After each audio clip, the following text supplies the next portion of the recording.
Praise the Lord. ஹalleluya. பிரியமானவர்களே, இந்த புத்தாண்டுக்குள்ளாக நாம் கடந்து வர தேவன் பாராட்டின மகா பெரிய இரக்கத்துக்காக நாம் ஆண்டவருக்கு நன்றி செலுத்துவோம். உங்கள் ஒவ்வொருவருக்கும் புத்தாண்டு நல்வாழ்த்துக்களை தெரிவித்துக் கொள்கிறோம். இந்த புதிய ஆண்டிலே நமக்காக ஆண்டவர் கொடுக்கிற வாக்குத்தத்த வார்த்தை ஆவலா இருக்கீங்க இல்லையா?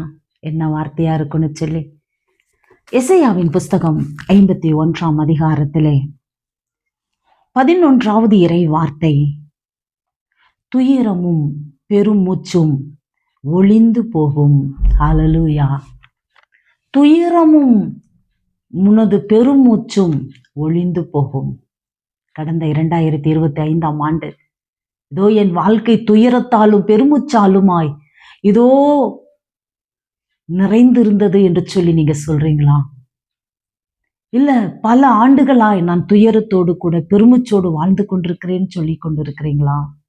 இல்ல என் வாழ்க்கையே துயரம்தான், என் வாழ்க்கையில நிம்மதியே இல்லை, சந்தோஷமே இல்லை, என் வாழ்க்கை முழுவதும் துயரம்தான் நினைத்து கொண்டிருக்கீங்களா? அதுக்கு ஒரு முடிவு வராதா என்று சொல்லி நினைக்கிறீங்க இல்லையா? இந்த புதிய ஆண்டுல 2026 ஆண்டுல ஆண்டவர் உங்களை பார்த்துதான் சொல்றாரு, மகளே மகனே, உன்னுடைய துயரமும் பெருமூச்சும் ஒளிந்து போகும். நம்புறீங்களா? உயிருள்ள வார்த்தை. ஆண்டவர் வார்த்தையை அனுப்பி நமக்கு அற்புதங்களை செய்கிறவர். பிரியமானவர்களே, இந்த வார்த்தை உங்களுக்காகத்தான், உங்களை தேடிதான் வந்திருக்கிறது. இனி உன் வாழ்க்கையிலே துயரம் அல்ல, பெருமூச்சு அல்ல, எல்லாம் ஒளிந்து போயிற்று என்று சொல்லுகிறார். அந்த வசனத்தினுடைய தொடக்க பகுதியிலே நாம் வாசிக்கிறோம், ஆண்டவரால் மீட்கப்பட்டோர் திரும்பி வருவர், மகிழ்ந்து பாடிக்கொண்டே சீயோனுக்கு வருவர், முடிவில்லாத மகிழ்ச்சி அவர்கள் தலைமேல் தங்கும், அக்களிப்பும் அகமகிழ்ச்சியும் அடைவர், துயரமும் பெருமூச்சும் ஒளிந்து போகும். ஹalleluya. அக்களிப்பும் அகமகிழ்ச்சியும் அடைவார்களாம், துயரமும் பெருமூச்சும் ஒளிந்து போகும் என்று சொல்லி. ஹalleluya. பிரியமானவர்களே, உங்கள் துக்கம் சந்தோஷமாய் மாறும் என்று கூட சொல்லி ஆண்டவர் சொல்லுகிறார். நாம் வேதத்திலே வாசிக்கும் பொழுது ரூத் என்ற பெண்மணி, ரூத்தின் புஸ்தகம் 1 அதிகாரத்திலே நாம் வாசிக்கிறோம். ரூத் என்ற பெண்மணியை பார்க்கிறோம். அதே வேளையில நகோமி என்ற பெண்மணியை பார்க்கிறோம். நகோமி என்ற பெண் தான் வாழ்ந்த நாட்டிலே பஞ்சம் ஏற்பட்டது நிமித்தம் செழிப்பா இருக்கிற ஒரு இடத்துக்கு தன்னுடைய கணவனையும் 2 வாலிப பிள்ளைகளையும் அழைத்து கொண்டு செழிப்பா இருக்கிற ஒரு நாட்டுக்கு அவங்க தெரியும் கடந்து போறாங்க. ஆனா போன இடத்துல அவங்களுக்கு நடந்தது என்ன தெரியுங்களா? அந்த இடத்துல அவருடைய கணவர் மரித்து போகிறார். அது மட்டுமல்ல, அந்த 2 வாலிப பிள்ளைகளுக்கும் திருமணம் நடத்தி வைக்கிறாங்க. அந்த 2 பிள்ளைகளுமே 2 ஆண் பிள்ளைகளுமே மரிச்சு போயிடறாங்க. அந்த ஊர்லயே 2 மருமகளோடு மட்டுமே நகோமி நிற்கிறார்கள் அந்த இடத்துல. தன்னுடைய 2 மருமகளையும் பார்த்து நகோமி சொல்றாங்க, நீங்களும் போங்க, நீங்களும் போய் திருமணம் செய்து கொண்டு சந்தோஷமா வாழுங்க அப்படின்னு சொல்லும் பொழுது, ஒரு மருமகள், ஒர்பா என்ற மருமகள் தன்னுடைய மாமி சொன்ன மாதிரியே அவங்க போயிடுறாங்க. ஆனா ரூத் என்ற மருமகள் சொல்றாங்க, இல்ல இல்ல, உங்களை விட்டு நான் போக மாட்டேன், உங்க கல்லறை எங்கேயோ அங்கதான் என்னுடைய கல்லறையும் இருக்கும், ஆகினால என்ன போக சொல்லாதீங்கன்னு சொல்லி தன் மாமியாரை பற்றி பிடித்து அவங்க தன் மாமியாரோடையே அவங்க வாழ்றாங்க. நடக்கிற காரியங்கள் என்ன தெரியுங்களா? மீண்டுமாய் நகோமி தான் சொந்த ஊருக்கே அவங்க வராங்க. சொந்த ஊருக்கு வந்ததுமே அவங்களை பார்த்த எல்லாரும் சொல்றாங்க, இது நகோமி தானா, இது நகோமியா அப்படின்னு சொல்லும் பொழுது நகோமி சொல்றாங்க, இல்ல இல்ல, என்ன நகோமின்னு சொல்லாதீங்க, என்ன மாறான்னு சொல்லுங்கன்னு சொல்லி. அதுக்கு அர்த்தம் என்ன தெரியுங்களா?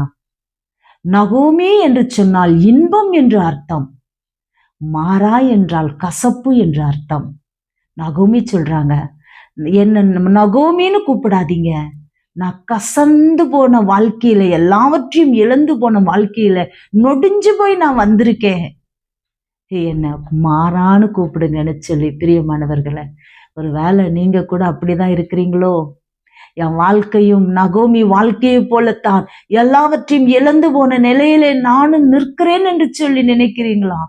இதுக்கு மேல என் வாழ்க்கையில ஒரு ஆசீர்வாதம் வருமா? எல்லாவற்றையும் இழந்து போய் நிற்கிறேனே, என் கணவரை, என் பிள்ளைகளை, எனக்கு உறவு என்று சொல்லி யாருமே இல்லையே.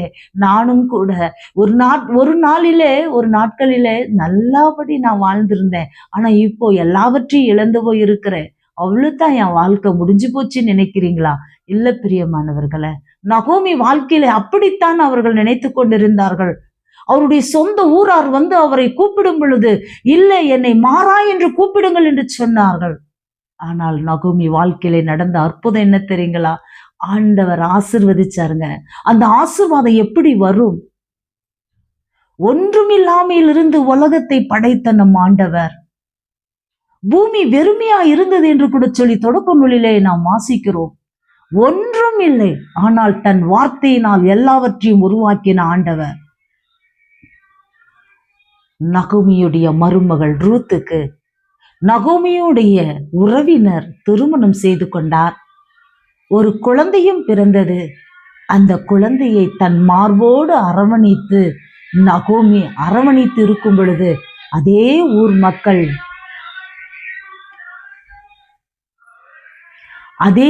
மக்கள் சொல்றாங்க, என்ன சொல்றாங்க அப்படின்னு சொன்னா, நகோமிக்கு ஒரு ஆண் குழந்தை பிறந்திருக்கிறது என்று சொல்லி நகோமி தன் மார்போடு அந்த குழந்தையை அரவணைத்துக் கொண்டிருக்கிறார்கள். அந்த குழந்தையின் வழியாகத்தான் ஆண்டவராக இயேசு கிறிஸ்துவே பிறந்தார். அந்த சந்ததியில தான் பிரியமானவர்களை இயேசு கிறிஸ்துவே பிறந்தார். அல்லேலூயா. இதெல்லாம் நடக்குமா? நடக்கும். மாறாவின் தண்ணீரெல்லாம் மதுரமாய் மாறி போகும். மாறாவின் தண்ணீரெல்லாம் மதுரமாய் மாறி போகும். கண்ணீர் மாறிடும், துக்கம் மாறிடும். கண்ணீர் மாறிடும், துக்கம் மாறிடும். ஒரு வார்த்தை சொன்னால் போதுமே, நீர் ஒரு வார்த்தை சொன்னால் போதுமே. ஒரு வார்த்தை சொல்லும் கர்த்தாவே, எங்கள் வாழ்க்கையெல்லாம் செழிப்பாகுமே. ஒரு வார்த்தை சொல்லும் கர்த்தாவே. நன்றியோடு மை ஸ்துதிக்கிறப்பா. வானத்தையும் பூமியும் தன் வார்த்தையினால் உருவாக்கின எங்கள் அன்பு தகப்பனே, உங்கள் துயரமும் பெருமூச்சும் ஒளிந்து போகும் என்று கூட சொல்லி, இதோ இந்த இறை வார்த்தையை கேட்டுக்கொண்டிருக்கிற ஒவ்வொருவருக்கும் ஆண்டவரை நீங்க சொல்லிக் கொண்டிருப்பதற்காக நன்றி அப்பா. தகப்பனே, நீர் வாக்கு மாறாதவரப்பா. இது எப்படி ஆகும்? இது எப்படி நடக்கும்? இதற்கான சாத்தியமே இல்லையே என்று கூட சொல்லி ஒரு வேளை நினைத்து கொண்டிருக்கிற ஒவ்வொருவரையும் பார்த்து நீங்க சொல்றீங்க, என்னால் செய்யக்கூடாத அதிசயமான காரியம் ஒன்று உண்டோ என்று கூட சொல்லி, எனக்கு கடினமானது ஒன்று உண்டோ என்று கூட சொல்லி, அப்பா உம்மால் கூடும், எல்லாம் கூடும் ஆண்டவரே. மரித்து போன லாசருவை, கல்லறையிலே 4 நாள் வைக்கப்பட்டிருந்த லாசருவை உயிரோடு எழுப்பின என் தேவனால் இவர்களுடைய துயரத்தையும் பெருமூச்சையும் மாற்ற முடியும் ஆண்டவரே. அப்பா, தபித்தாக்கும் எழுந்திரு சிறுமியை நான் உனக்கு சொல்லுகிறேன் என்று மரித்து போன சிறுமியை உயிரோடு எழுப்பின என் தேவன் இன்றைக்கும் உயிரோடு நீங்க ஜீவித்து கொண்டு இருக்கிறீங்கப்பா. ஹல்லேலூயா. இதோ இந்த நேரத்தில் என்னோடு இணைந்து ஜெபித்து கண்ணீரோடு கூட ஜெபித்து கொண்டிருக்கிற இவர்கள் கண்ணீரை துடைத்து விடுவீராக. இவர்கள் பெருமூச்சு மாறட்டும் இயேசுவின் நாமத்தினால. இவர்களை துயரத்துக்குள் கொண்டு வந்த சத்துருடைய எல்லா சதித்திட்டங்கள் அழிந்து போகட்டும் இயேசுவின் நாமத்தினால. நீர் கொடுத்த வாக்குறுதியின்படியாக ஆண்டவரே, முடிவில்லாத மகிழ்ச்சி அவர்கள் தலைமேல் தங்கும் என்று சொன்னீரே. இவர்கள் ஒவ்வொருவருடைய தலையின் மீதும் முடிவில்லாத மகிழ்ச்சி இந்த நாளிலிருந்து தங்க வேண்டும் என்று இயேசுவின் நாமத்தினாலே ஒப்பு கொடுத்து நான் செபிக்கிறேன் ஐயா. எங்கள் செபத்தை கேட்ட அற்புதங்களை செய்து கொண்டிருப்பதற்காக நன்றி. இயேசுவின் நாமத்தில் ஜெபிக்கிறோம் பிதாவே. ஆமென், ஆமென்.